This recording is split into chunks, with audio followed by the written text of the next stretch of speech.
Sa araw nga po pala ito at ito nga po, tinutusan po kami ng opisina na pumunta po doon sa homeowner na meron daw po ibibigay na halaman. Kaya ito po, pumunta po kami tatlo. Ito na nga po, binubunot po namin yung halaman na binigay po ng homeowner. Yung halaman nga po pala yan kalachuchi.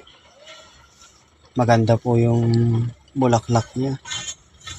Kakaiba po yung bulaklak. Ayan po, at napakaganda po at makikita nyo po. Ayan po siya. Yan nga po pala idadalhin namin doon sa swimming pool. Ayan na nga po. Sinakay po namin sa sidecar na dadalhin po doon sa swimming pool at doon po itatanim.